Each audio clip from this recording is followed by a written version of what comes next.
Witness statement filed May 3, 1974. Name, Serena Marie Wagner. Location, Santa Cruz, California. Incident time frame, summer 1972. I was in my second year of college at Sarah Lawrence when I first met Edmund Kemper. I was very young and had come home for the summer to spend time with my family. At the time, I did not know his name, or who he was, or the things he had done in the past. To me, he was just another customer at the optical shop owned by my paternal grandparents. But despite not knowing him well enough, I could sense that he was odd. But him being odd was rather different too, because a person would not be immediately wary of him. He was extremely polite, articulate, and even funny in an offbeat way. That summer, while being at home, I was trying to help out my grandparents by working at their shop, and I was actually enjoying my time. It was a small, family-run place, and both my mother and father had worked there too when they were young. The shop mostly served locals, and everyone recognized each other. The town was not exactly small, but one could still see familiar faces in the shop since a lot of people came in for repairs or to buy new frames when they got bored of the old ones. It was slow work, which was why I liked it, because I could spend most of my time studying between customers. I had never been too much of a social kid in high school either, so I did not have a lot of friends. I was used to staying in the shop, working, studying, and minding my own business. Whatever free time I had, I just spent with my grandparents or parents. Unlike most people, I was not always aware of what was happening around town, and I had no desire to find out either, which was another reason that I had never seen Edmund Kemper before. He was a new face to me. I remember the day he first walked inside the shop. I could not help but notice him because of his height. It was impossible to miss him. He was at least 6'9", with a broad build that made him look even bigger in the cramped space of the shop. I had looked up when the wind chimes had jingled at his arrival and had kept my books away. My grandparents had begun to trust me a little more every day and were completely fine with leaving me alone at the shop, so it was just me. He had ducked down slightly to enter inside, and I had been slightly stunned at the way he filled the room. I was not exactly short either, but he could tower over anyone. Although it was not just the sheer massiveness of his size that made me take notice of him, but it was also his presence. He had this certain personality that made him appear more charming than most. He was polite, deliberate, and oddly formal, in a way that did not quite match his youthful face. I could tell he was only a couple years older than I was, but something in his manner was just different, as if he had been forced to grow up before time and had never really enjoyed a childhood. It struck something inside me. He began to look around the shop until his gaze finally landed on me, and he told me he was looking for a new pair of glasses. At first, he was only polite and did not smile much, and that immediately put me at ease around him. His presence was still slightly overbearing, but I was comfortable talking to him. I asked if he had a prescription, and he quietly handed it to me without any remarks or conversation, and I went through it. I could see it was his first prescription because he had no other frames, and his eyesight was not extremely weak. I pegged him for someone who liked to stay reserved and did not indulge him in unnecessary conversation either. But as I began pulling out a few frames for him to try, he started talking. At first, it was just small talk, the likes of which everyone does in a town. He talked about usual things like the weather, the town, the people, the summer tourists who were running rampant everywhere, and I cooperated by replying. Honestly, I did not mind talking to him. His voice was charming, and he bent down against the counter in a way that we were almost at eye level. I also noticed how he completely ignored all the frames I had pulled out for him to see and simply kept conversing. As a girl who had hardly ever received any attention from the opposite gender, I was mildly flattered. The conversation that changed a little as he started asking me questions about myself.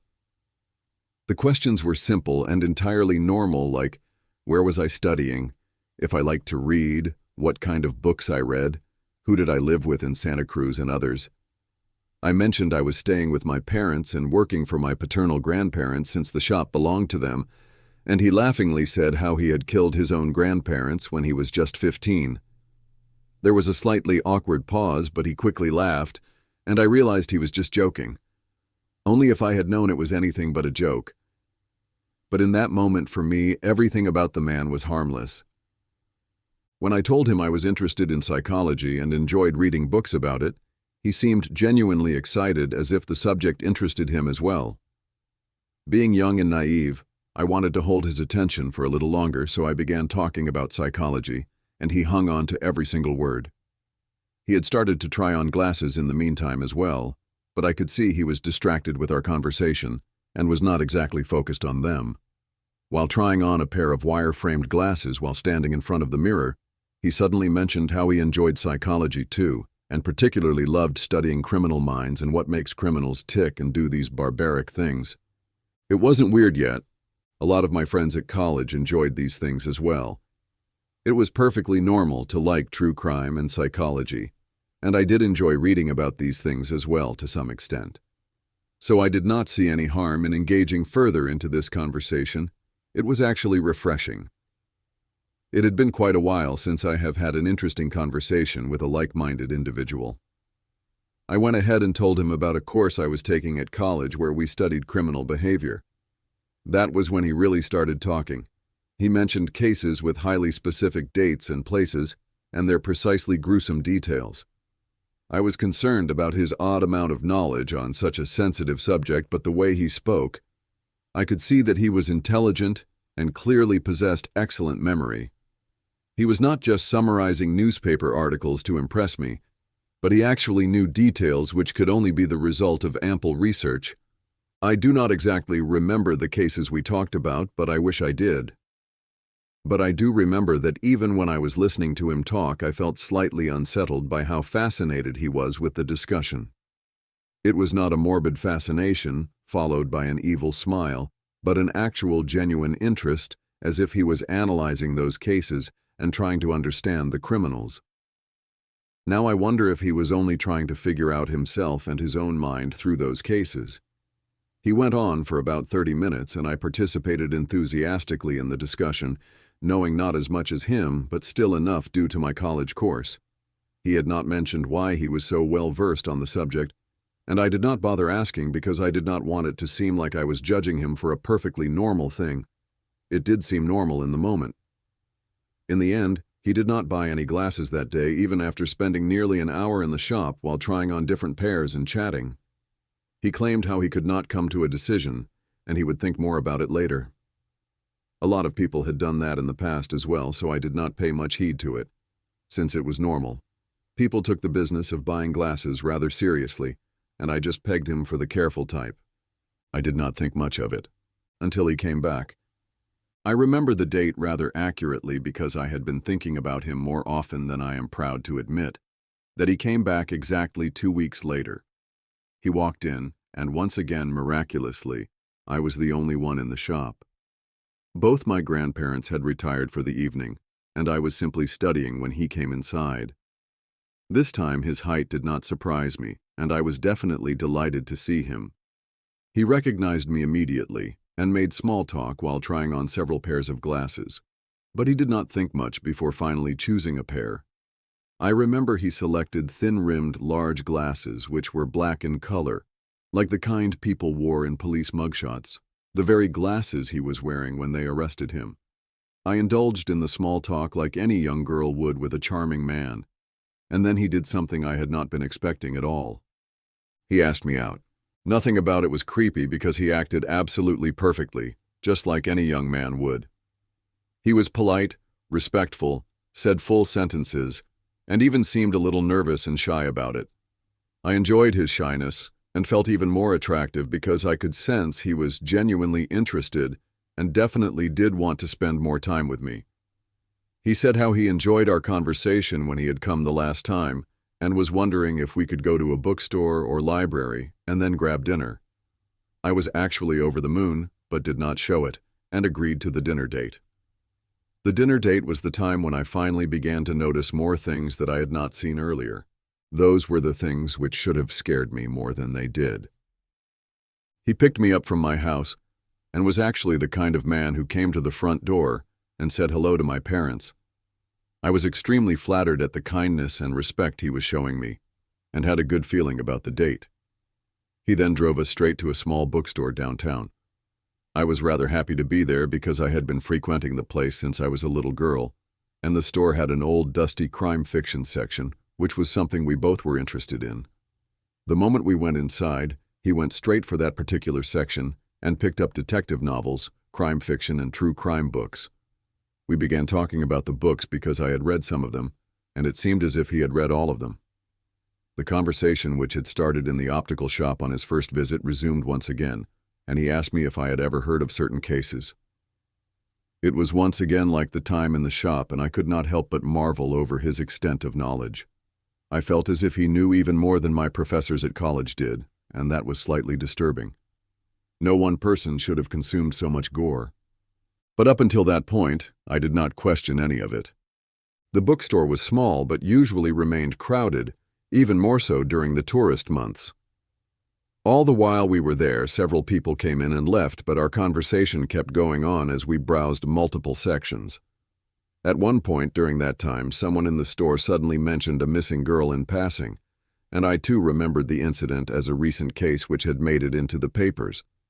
I still remember how he froze at the comment, his eyes locked onto the conversation which was happening right in front of us. If someone had walked into the store at that moment and seen him, they would have thought he had seen a ghost. It was strange the way he turned his head slightly, listening into the conversation. When he noticed me looking, he quickly smoothed his expression into a smile, and for a moment it felt as if I had only imagined the whole thing. Breathing in deeply after that, he casually walked over, picked up a newspaper from the newspaper aisle, and quickly searched for the article which was written about her. I did not ask him anything about this peculiar behavior, but as a way of explanation, he himself told me how he had not heard about this case yet, and he hates being behind on news about crimes. I believed him because it made sense, but now that I think about it, I know I should have been more curious or worried. I don't remember the girl's name now, but looking back at this moment, I'm sure she must have been one of his victims. One of the girls he picked up while hitchhiking and later murdered and dismembered brutally. It was written all over his face, but I had ignored it in my naivete. But even when I did not think he was an outright creep and a terrifying serial killer, something in my gut just signaled to me how things were not right. I do not know what ticked me off, but I simply wanted to get back home and skip the dinner. But I had no reason to say no to it, especially when he was being charming and funny to my face. It was just something in his eyes when he talked about the gory details of these cases. It felt as if there was a shine in them, and the fear I had seen on his face when the missing girl had been discussed and the interest he had shown in the article. My heart kept telling me that I needed to get out of there. I insisted that I was hungry so the date could end much quicker, and we finally went for that dinner. All the while we were in the car, I stayed quiet, but he kept the conversation going as he talked about his favorite detective novel. I can't recall the novel, but it was something about a man who commits multiple murders, and the police can never find him because he is a genius. Everything about him and his interests was suddenly beginning to unsettle me. When we reached the diner and settled down, I could finally feel without question that something about him was off. It was strange how he was not good at normal small talk like other people. Every conversation we had drifted to morbid topics. I tried my best to talk about other things and discuss his life with him, but he remained resolutely shut on the topic and kept changing the conversation again and again to nothing but true crime. Right in the middle of that, he suddenly began asking me about why I lived with my parents while I was here for the summer, when I can just live alone. According to him, living alone would give me more freedom and autonomy and make me feel more like an adult. He said something cryptic about how when no one knows where you are is when you start feeling like you are free. I mentioned how I enjoyed living with my parents and spending time with my grandparents, on which he once again made the joke about killing his grandparents when he was 15. He laughed about it, but this time around the joke did not feel funny. It actually did not feel like a joke at all. A part of me felt as if he just might be telling the truth, but his charming laughter worked to convince me again. Despite that, the joke was stuck with me. That was the moment I decided I was not going to go out with him again. His charming personality and intelligence was not worth the discomfort I was feeling. I needed to shrug off this man, which was exactly what I tried to do. When he came to drop me back, he immediately asked when can he see me again, and I tried to make an excuse about being consumed with studying, since my days to return to college were coming closer. He still insisted, and in order to get him off my head, I simply told him to visit the shop and we will decide. After that, I stopped spending time at the shop alone and instructed my grandparents to be there whenever he visited and if he asked me out, to make an excuse for me. He came at least 4 times, and my grandparents were there with me and always made an excuse. I could see he was getting agitated, but it was better than going out with him again. A few days later, he came back again, quite late at night. My grandparents had left only a few minutes ago, and I had been so consumed in keeping everything away to close the shop and dealing with the last customer left that I did not even notice. I was alone inside with a customer, doing the final register count when he walked in and simply waited. I glanced at him and my heartbeat went wild with fear because something about his expression just did not sit right with me. He did not look at glasses. In fact, he did not even pretend to browse to make me feel a little less uncomfortable. He just stood there and waited while the last customer checked out and I kept the register away. When the door closed at last, leaving just the 2 of us inside all alone, I felt it. The wrongness of the situation. It felt as if the air had visibly changed and gotten more tensed. He started talking casually like nothing was weird about the whole situation and asked me if I wanted a ride home. I told him I had my own car and that won't be necessary. That was when he said something I will never forget. "Promise me you will go hiking with me tomorrow right before sunrise. I want to see the sun rise with you. Just 1 trip, and then I will leave you alone." I was stunned at the demand but kept my expression neutral, not wanting him to see the fear on my face. Every word he had said had been so chilling, and the first time I felt how his height and size were such a big disadvantage for me. I wanted to get out of there and get home as soon as possible, but before that, I needed to get rid of him. I took a deep breath and pasted a smile on my face to deter him and quickly made the promise. He told me how my parents would be asleep at the time, and I would have to sneak out quietly, which would be quite adventurous. I played along and told him I was planning to do exactly that. He assured me that he will be waiting just at the end of my street right before sunrise and I should not make him wait. I quickly agreed. It felt like the right thing to do at the time and the only thing which would get him off my head so I could return home. And it worked. He nodded quickly and waited beside me while I closed the shop. My heart kept beating really fast all the while he was there, and especially when he escorted me to my car. I sat down inside and waved him goodbye, but as I drove away I noticed how he kept standing in the empty street, his gaze at the back of my car.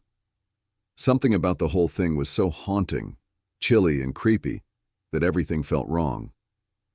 That night when I returned home, my parents took one look at me and knew something was wrong. I was pale and fear-stricken, so I decided to tell them everything. I told them about the date and the strange conversations and how weird his behavior was. They had asked me quite a lot of times about why I was not going out with him again, but I had never told them the truth. But I knew I could no longer hide it. I told them about his sudden visit at the shop tonight and how he asked me to sneak out to meet him in the morning. My parents were very understanding and definitely concerned, but they were happy about how I was smart enough to not fall for his traps. They asked me if I wanted to go to the police, but since I had nothing against him, except for just a vague feeling in my gut, I would have only wasted the police's time. So I refused to file any official complaints. I could not sleep the entire night, especially right before sunrise when I knew he would be waiting for me. My parents stayed up with me to make sure I was okay, and just a few hours later, he knocked on our door. My father saw him and told him that I had left early for college. I stayed inside and heard his complaints saying how he had only met me yesterday, but my father was stern, and he could do nothing against him. He simply left. I did not get out of the house for the entire next week until I actually left for school, and I am grateful about the fact that I never saw him again. A year later, I saw his face on the news. Edmund Kemper, the co-ed killer. He had murdered 6 college girls, his mother, and her friend. And it turned out that he had actually also murdered his grandparents. It had never been a joke. The news mentioned how he had decapitated his victims and violated their corpses, quite like the stories in true crime he enjoyed consuming, and I had sold him his glasses. Every time his mugshot came on the television, I remembered that pair of glasses and did not think of the monster he was, but the man who had stood in front of me at the optical shop and had asked me about my life, my family, and my hobbies. I see the man I had almost went hiking with because he had been charming and intelligent.